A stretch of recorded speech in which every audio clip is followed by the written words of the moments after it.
Welcome to Shamrock Sports. Hey, fellas, what did we learn last weekend? Notre Dame can beat really good teams.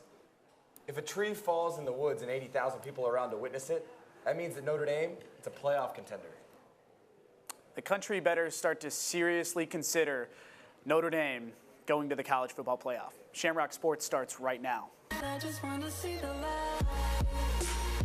Dexter Williams in the game for the first time this year for Notre Dame. Takes the handoff and takes off. Williams on the run, all the way for a touchdown.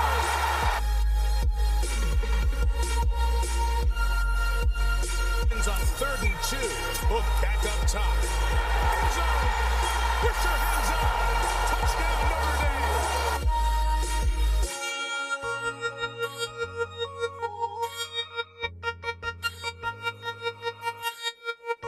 Welcome back to Shamrock Sports, everyone. From the second floor of the Duncan Student Center, Austin Rooney, John Horlander, I'm Johnny Soper.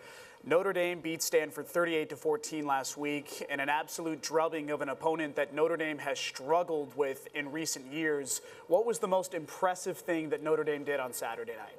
Well, I thought they passed the ball extremely effectively on Saturday night. Ian Book, 24 for 33, 278 yards and 4 touchdowns. We mentioned on last week's show that Stanford ranked 90th in the country in passing defense, and Ian Book exploited it in a big way.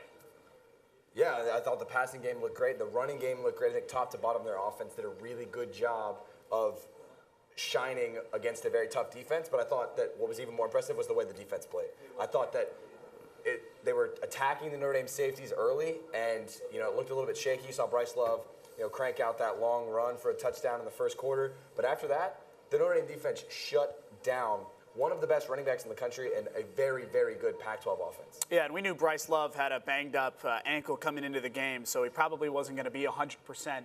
But that notwithstanding, Notre Dame's defense did an incredible job of really stopping Stanford's run and stopping their pass attack. They did give up a few big plays, but for the most part, Stanford, especially in the second half, could not move the ball at all. They could not. And going back to your point about Bryce Love, he had 73 total rushing yards on 17 carries. Now, one of those carries was a 39-yard touchdown run.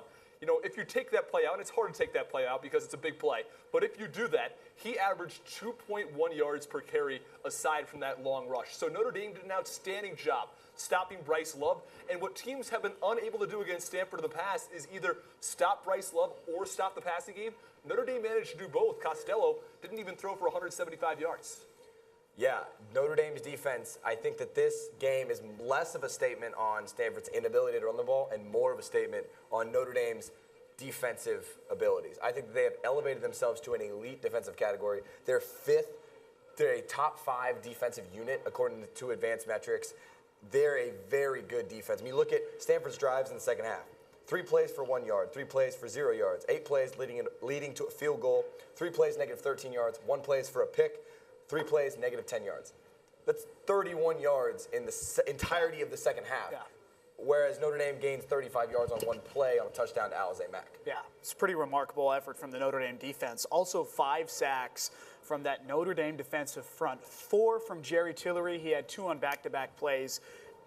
And we knew that going into the game, Notre Dame had the edge up front, but I don't think anyone expected that, especially given how Stanford has manhandled the Irish up front in the past couple of years. No, I don't think anybody expected that. I think you're exactly right as far as Jerry Tillery goes. 4 sacks, I mean, that's unheard of.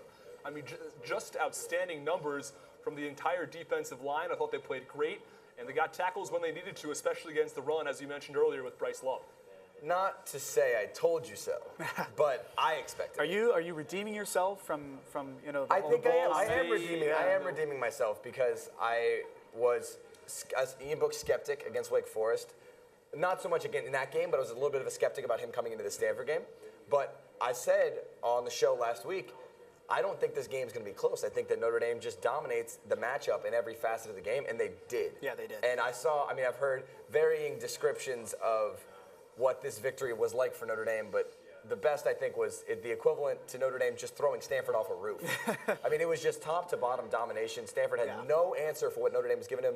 And David Shaw, one of the best tactical coaches in college football, a guy who's known for making these kind of adjustments. I mean, look what he did against Oregon the week before. a guy who has tactically made these adjustments against Notre Dame time and time again couldn't do anything. No. It was baffling. It was baffling. But it was expected. Yeah.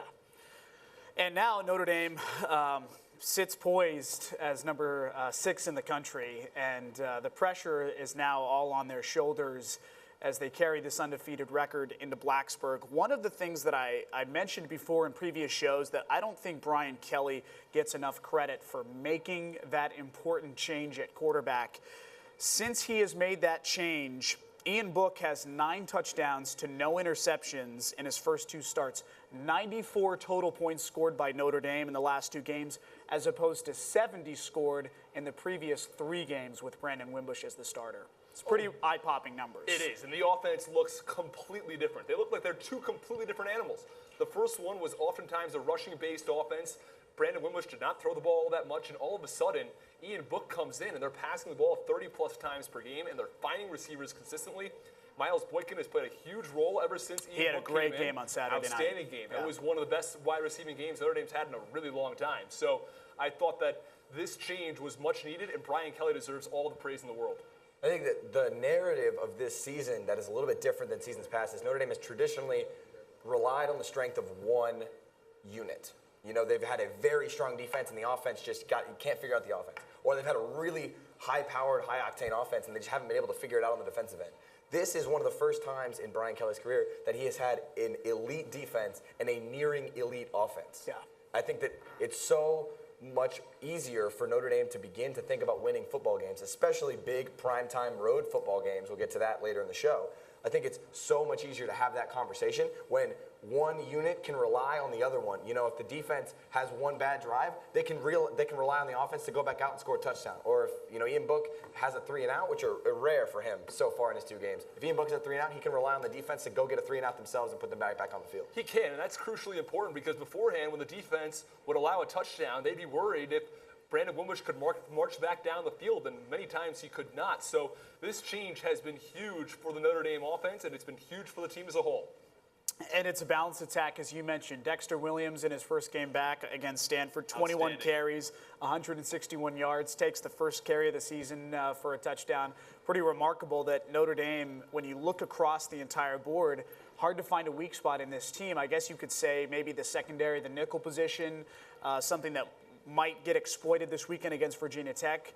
But as of right now, they have just been firing on all cylinders in the past 2 games, and they are deserving of the number 6 ranking, and they're deserving of all the hype that they have received because not only are they undefeated, but they look the part. These aren't fluky wins. These are dominant wins, and especially last week, I think the entire country took notice. Yeah, and I would say to that point that number 6 is exactly where I, as a fan, want Notre Dame to be right now. I think that you look back to last year, going to that Miami game, they're 3rd in the country, and every news outlet, every sports news outlet across the country, their number 1 story was Notre Dame is back, Notre Dame is going to the college football playoff. It's all anybody was talking about. And so the disappointment was only magnified by the fact that they were talking about that all the time. Right now, Notre Dame sits at 6, so if the season ended right now, they're not making the playoff. But you've got a ton of guys talking about Notre Dame as a contender, but not necessarily as Notre Dame is in right now. Sure. And that's exactly where I want them to be. Sure. Well, I think I'm going to disagree with that because if the college football playoff poll came out today, I think Notre Dame would be ranked in the top 4.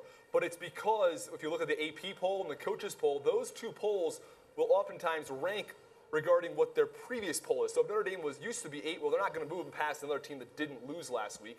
They moved them past Oklahoma, but that was about it. So many of these people who are doing the polls, they're not going to change their ranking and bump them up 3 or 4 spots after a big win. They'll bump them up 1 or 2, but they're not going to go all the way. When the college football playoff poll does it, they start from scratch. They look to say who are their big wins, who's here, who's there. And if the college football playoff poll came out today, I think Notre Dame would be 3rd or 4th.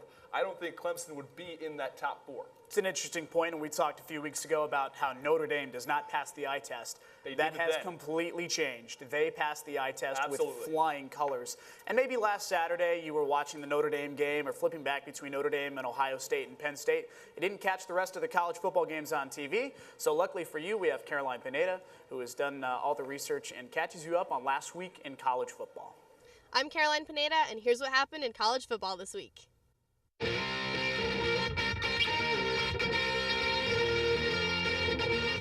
Ninth-ranked Penn State hosted number 4 Ohio State and got out to a good start, scoring the first 13 points of the game, but the Buckeyes came back to take a 14-13 lead midway through the third quarter. Penn State opened the fourth with 2 scores in 5 minutes to go up 26-14, but Ohio State scored 13 unanswered points to win that top 10 contest 27-26. They jumped over Clemson to number 3 this week. Clemson fell to number 4 after edging Syracuse 27-23, despite an unexpected quarterback crisis. In his first career start, true freshman Trevor Lawrence exited the game after a hit to the head in the second quarter. Without senior Kelly Bryant, who decided to transfer after losing the starting job to Lawrence earlier this week, redshirt freshman Chase Bryce entered the game, and running back Travis Etienne spurred a second-half comeback, scoring the go-ahead touchdown with 41 seconds on the clock. Clemson will take its perfect record on the road to Wake Forest this week. Here's another big comeback from Week 5, this one in Evanston. Northwestern opened up a 17-0 lead over visiting Michigan in the second quarter, but the Wolverines scored the last 20 points of the game to improve to 4-1. That loss drops Northwestern to 1-3, and they'll face another ranked team this week, number 20 Michigan State. Turning to Week 6, Notre Dame isn't the only top 10 team with a ranked opponent. Number 5 LSU will travel to number 22 Florida as the slight favorite over the Gators. Meanwhile, number 7 Oklahoma will battle number 19 Texas in the Red River Showdown, while Oklahoma quarterback Kyler Murray will continue his Heisman bid following a 7-touchdown performance in a 66-33 win over Baylor. That's what happened in college football this week. I'm Caroline Pineda. Let's get back to talking about the Irish. All right, Caroline, thanks a lot. Let's talk more about the Notre Dame offense against Stanford and just how impressive it was. Ian Book, 24 of 33 for 278 yards, 4 touchdowns. Also had 15 carries for 47 yards. Who was it on this set that questioned Book's ability to run? Was it you? Was it you? I'll maintain that questioning. I don't think that Ian Book is going to rally off any sort of Brandon Wimbush-like case. He won't. But he does offer enough of a running threat. Right. So I think you look at KJ Costello for Stanford. You look at Sam Hartman the week before with Wake Forest. Those guys do not offer any sort of running threat. Strictly pocket Which passers. is why an aggressive defensive line like Notre Dame just ate them up. Right. Ian Book offers those legs, and I think that he can make plays with his feet. He had 3 rushing touchdowns against Wake Forest, but I do not think that it's fair to call Ian Book I think you can call him a good runner at best, but I don't think that he offers some sort of alternative to throwing the football. I think that if Notre Dame's going to beat teams on the ground, it will not be with Ian Book compared to with Brandon Wimbush when Brandon Wimbush would beat people on the ground. Right. I think that's a fair point. That's a fair assessment. But I think what's most impressive about Book is his escapability in the pocket, and that allowed him, especially on the touchdown to Chase Claypool in the second quarter toward halftime, that allowed him to make that play. He escaped the pocket, looked like he was going to run, threw the ball about a few inches before he crossed the line of scrimmage. But I think that's what's most impressive and what makes him most dangerous, because he's shown the ability to deliver accurate balls on the run. He has, and that's exactly right. I mean, he has the ability to escape pressure and extend plays. He gives himself more time in the pocket, and that's a big bonus because you don't see it all that often otherwise. I mean, if you don't have somebody who can escape pressure and you're receiving pressure, it's going to be a lot of sacks. But Ian Book's able to avoid that by extending those plays and rolling out and finding a way to find additional open receivers. And when he needs to, he can rush for a few yards here and there. I think that he is a very quality, I don't know about completely a dual threat quarterback, but he gets close to it. I wouldn't say he's a dual threat quarterback, but one of the things that Virginia Tech's coaches have talked a lot about this week and what a lot of media commentators have said is that he's really good with his feet in the pocket. He's able to deliver accurate passes, to escape the pocket, and deliver balls on the run. That's a huge asset. It's an important distinction to make between Brandon Wimbush, who is a phenomenal runner, and Ian Book, who has phenomenal footwork. Right. There's 2 different distinctions. But I think that the footwork aspect adds so much to his game that makes him difficult to plan for. So even though you've seen him for 2 straight weeks and you know what he's going to do, he once again he completed 10 passes to 10 different receivers. Once again he had nearly 75% completion percentage, and once again he made plays with his feet. So he's very difficult to game plan for because he's capable of doing almost anything. So if you're Virginia Tech, you're one of the best rushing defenses in the country, so maybe Ian Book's not going to beat you by escaping the pocket, but how are you going to deal with him standing in the pocket and firing to 10 different receivers and 3 NFL caliber tight ends that Notre Dame has on their team. It makes Notre Dame's offense so difficult to defend. One receiver who had a great game last week was Miles Boykin, 11 catches for 144 yards. Just one of the 10 receivers that Book delivered the ball to.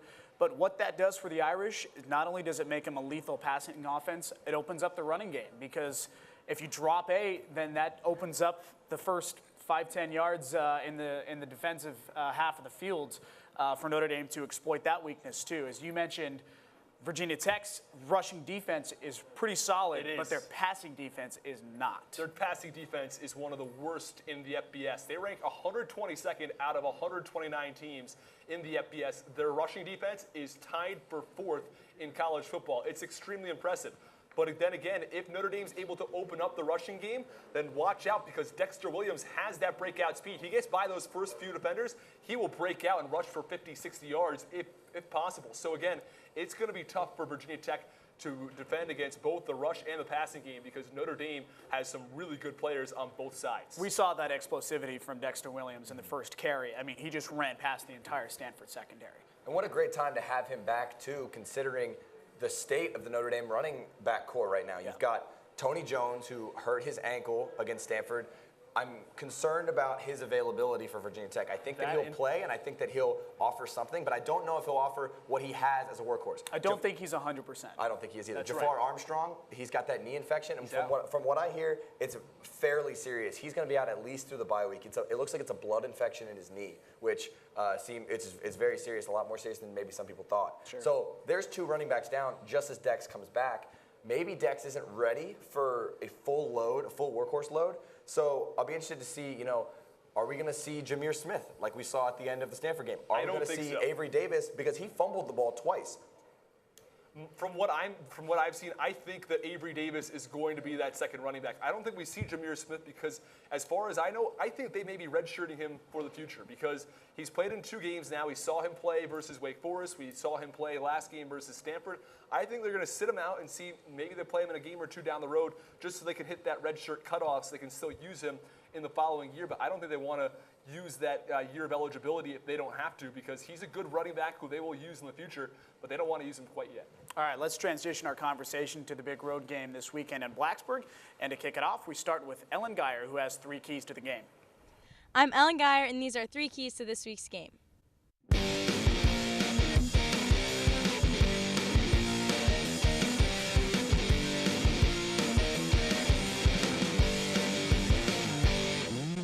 One, Notre Dame needs to have better coverage against the receivers. Last week, the Irish struggled to shut down the Cardinal when they threw longer balls down the field.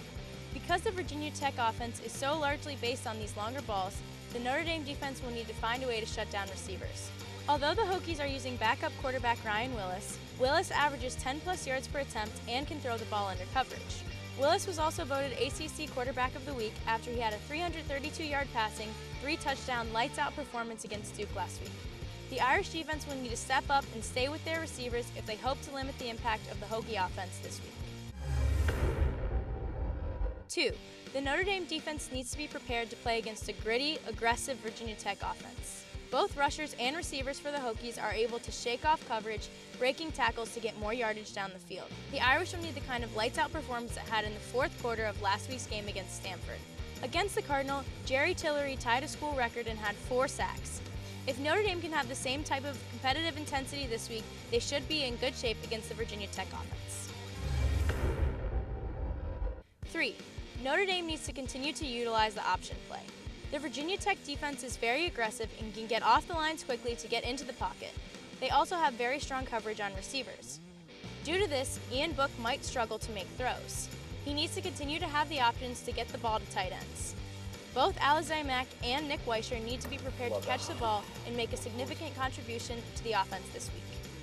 I'm Ellen Geyer, and that's 3 keys to this week's game. Big-time road matchup in Blacksburg as the 6th-ranked Fighting Irish take on the 24th-ranked Virginia Tech Hokies, who are a very peculiar team. They start off the season with a road win against Florida State, 24-3. At that time, everyone thought Virginia Tech's really good or Florida State's really bad. Looks like Florida State's just really bad. And then just an inexplicable loss on the road against Old Dominion, 49-35. Old Dominion, by the way, in that game, 495 some odd passing yards. Yeah, exactly 494. Unbelievable. From their backup quarterback. Yeah. I think Notre Dame knows a thing or two about backup quarterbacks. So I guess he's not the backup anymore. But Well, they changed still. that this week. They changed the depth chart on Tuesday. They released Ian Book as the starter. So. Now, we That's what saw you love that to see. last week in the press conference. There were some reporters asking Brian Kelly, so can we officially name a starter? And he's Right. like, I think the media A little bit of knows who the gamesmanship starter from the is. head coach, but Ian Book is the official starter now. But I think, the Virginia Tech offense is something that's very interesting, especially at the quarterback position. Josh Jackson was one of the best quarterbacks in college football last year. So dynamic. He has been drawing comparisons to Michael Vick. The plays that he makes with his feet, he can stand in the pocket and make a great throw. He was such an important part of that Vautech offense, and he broke his fibula against Old Dominion, which is just a brutal injury. Tough It's loss. a tough recovery, and he's out for the season. Yeah. And he comes out of the game, beginning of the fourth quarter, game tied at 28, just after leading a one-play 70-plus yard touchdown for Virginia Tech to tie the game. And then Ryan Willis comes in, backup quarterback. He's a completely different quarterback from Josh Jackson. He's a pure pocket passer. He ran the ball 9 times for 5 yards last week against Duke. He does not make plays with his feet. So he comes in, and we all know how that game against Old Dominion turned out. But he was 9 for 18 with 130 yards and a touchdown against Old Dominion, 17 for 27, 300-plus yards, and 3 TDs against Duke. That was really impressive. Very capable quarterback and somebody that Notre Dame is going to have to game plan for. They will. And again, Virginia Tech, a team that's in the top 25. And if you're a contending team like Virginia Tech, what you need to do, you need to have that big quarterback. And I think Ryan Willis has stepped up and done a really nice job since coming in. 332 yards. I mean, those numbers are really, really good, along with 3 touchdowns. So then again, Ryan Willis is a good quarterback. Notre Dame's going to have to do well with their secondary. I mean, Notre Dame's defense has been good in the secondary. They rank in the top 60 in the FBS in passing yards. So I think they'll be able to do a decent enough job versus Ryan Willis, and we'll have to see how they're able to do with the rushing game as well. Stephen Peoples, who's a running back for Virginia Tech, 16 carries for 47 yards last week versus Duke. So this is really a pass-first offense. And They were abysmal running the ball. They had yeah. 81 yards against Duke Yeah. on the road. I mean, they really don't offer much in the running game. But I think will say, back versus Old Dominion, 20 carries, 156 yards from Stephen Peoples. So he is against Old Dominion. It is Old Dominion. They lost to Old Dominion, though. Right. And they did. That doesn't throw- mean Old Dominion's a great team, because they're not. And then again, they did throw for over 400 yards versus Old Dominion, in addition to the 156 yards rushing from Stephen Peoples versus Old Dominion. I mean, that game was just explosive offensively for both teams. I believe it was Virginia Tech who had 630 total yards and Old Dominion with 655. I mean, these numbers are out of a video game. Right. By the way, Virginia Tech has started 3 different offensive line combinations in 4 games, only allowed 8 sacks on the season, so we'll see how that unit matches up against Notre Dame's defensive front, who we've talked about is very, very good. This is a big game for a number of reasons. One is that it's a ranked Power 5 opponent on the road. at night. Do you guys remember the last time Notre Dame defeated a ranked Power 5 opponent on the road? Think a little hard. Was it Oklahoma in 2012? Very good. Which, Mr. Horlander. going back to that game, which was, I would rank as the top 5 happiest moment of my life. I think that the win against Stanford on Saturday may have been the most complete Notre Dame performance against the top 10 team since that Oklahoma game. Yeah. I think that I would put the Oklahoma win above the Stanford win, but they're 1 and 2 very close. But yeah, it's been a long time. And these are the type of games that keep me up at night. These are the type of games that give me anxiety. It's the iconic, landmark road game against a good team that really separates you from just another Notre Dame team to a Notre Dame team competing for a title. This is the win that Notre Dame has lacked over the past few seasons. You think back to Florida State 2015, the wheels came off after that. Clemson 2016 ended Notre Dame's real title hopes that year. And then you got Miami last year, which just derailed the season once again. So a landmark win on the road against a top 25 Power 5 team is something that I would like very much, please. If anybody's listening, I would like very much for a big win on Notre Saturday. Dame is 1-9 against ranked teams in their last 6 seasons. Well, what I will say about this is a must-win game. On the road, I On should the road, yeah. clarify. I was about to say, I should thought clarify. we had at least 4 at home last year. But 1-9 versus ranked teams on the road. Okay, well, what I wanted to say about that again, though, was this is a must-win game for Notre Dame. We talk about playoff implications down the road. the teams at the top of college football right now are really, really good. Whether you look at Alabama, Georgia, Clemson, Ohio State, Oklahoma, and LSU, I mean, the list just goes on, and these are all undefeated teams. So Notre Dame has to be in the top 4. And a lot of these teams, if they continue to play well, could continue to be undefeated and end up undefeated. We may have 3 or 4 teams that are undefeated by the end of the season, so Notre Dame cannot afford to lose. They're not in a conference. They don't have a conference championship game, so they really have no excuse. They have to win out, and their schedule isn't good enough. As of right now, things could change regarding A, their future schedule, and B, how the other teams at the top of the standings do. But as of right now, Notre Dame cannot afford to lose a game where they will not be in the college football playoff. I'm going to disagree with you wholeheartedly on that one. I think that Notre Dame's strength of schedule is very impressive. I think it's better than a lot of the teams that are in the top 6 right now. But can they lose? Yes, I think that Notre Dame, I'm not going to entertain the possibility of Notre Dame losing this football game, okay? Because I need this for my own mental sanity. I need to not entertain that possibility. However, I think that if the cards shake out in an unfavorable way, Notre Dame loses this football game, I don't think they're out of the conversation. I have seen multiple college football experts have been talking about a 13-1 Clemson team that wins the ACC, or a 13-1 Clemson team, or 12-1 that loses the ACC championship, regardless of how they finish. If they have one loss, that a one-loss Notre Dame team will get in over them, because Clemson's strength of schedule is so bad, and they don't have a quality win like Michigan at home, Stanford at home, Virginia Tech on the road, whatever it is. You know, they don't have that landmark win. And so I think that Notre Dame can't afford to lose a game. And you look down the road, Northwestern, probably not one of those games you can afford to lose. Navy, probably not one of those games you can ever afford to lose. But Syracuse is a very good team competing for an ACC. They'll be top 25. USC at the end of the year, another team, very good. So I think that Notre Dame does have some games they can lose along the way. One loss does not knock you out of the college football. Hey, let's get past Blacksburg Saturday night, then we can have this conversation. By the way, employing a little divine intervention, this is Notre Dame. We can do that. Virginia Tech, I don't know. Lou Holtz once said, God does not care whatsoever about football, but I guarantee you that his mother does. There's no doubt. There's no question that is true. Notre Dame is a very confident bunch, by the way. Last year against Miami, totally in the rearview mirror. I think they've talked about that enough. In fact, Liam Eichenberg, offensive lineman, said this week, quote, "Can't wait to go in there, kick the bleep out of them, and come home." Troy Pride, quote, "Looking forward to our preparation outweighing theirs." They weren't afraid to say this in front of the cameras where the entire country is going to hear that, all of the Virginia Tech fans, their players. This is a confident group. This is a different type of pregame attitude that we've seen from the Irish. It is, and it needs to be, because if they're going to win this game, they're going to have to play well. I think Notre Dame ends up winning this game, but they're going to have to pass the ball well. They're going to have to play well offensively, and I think this is going to be a tough test on the road for Notre Dame. There's a lot of questions going into this one on both sides. Which Virginia Tech team is going to show up? Is it going to be the team that gave up 630-plus yards to Old Dominion? Right. Or is it going to be the team that held Duke to 2 touchdowns at home? Which Notre Dame team is going to show up? Is it going to be the team that lost to Miami before the ball was even snapped? Or is it going to be the team that came into Norman, Oklahoma against the 3rd-ranked Sooners as an underdog and blew them out of the water? Yeah. Which team is going to show up on either side? And this is one of the most intimidating road environments in the country. And so I'm very, very interested to see if Notre Dame is all talk or if they're ready to come at it. And I think they're ready to come after it. Big thing is Alex Bars, Notre Dame's best offensive lineman and captain, is out for the year with a torn ACL and MCL. So that's a big loss for the Fighting Irish. We'll see how that changes things this weekend.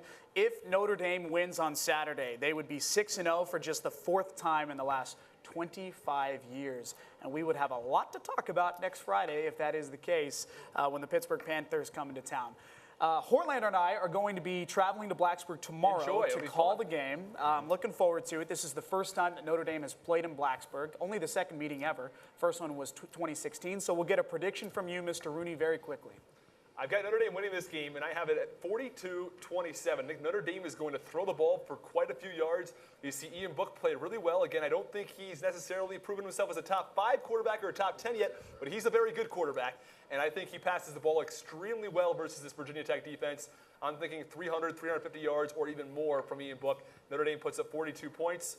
And I could see Virginia Tech putting up some offense, maybe 27 or so. So that's my final score, 42-27 final Notre Dame. I'm going to recuse myself from the prediction so as to appear unbiased. Right. But I do think that if you read between the lines, and if hypothetically someone named John Horlander were to make a prediction, I would say that this thing is going to be another defensive battle. I think that Notre Dame does put up a lot of offense, and I think that Virginia Tech just can't get anything going. I don't see Virginia Tech scoring any more than 14 or 17 points in this game. Yeah, we'll so see. I think that Notre Dame's offense is just going to outweigh the Virginia Tech defense. Should be exciting. Saturday Night Football, Notre Dame and Virginia Tech. Thanks for watching Shamrock Sports, everyone.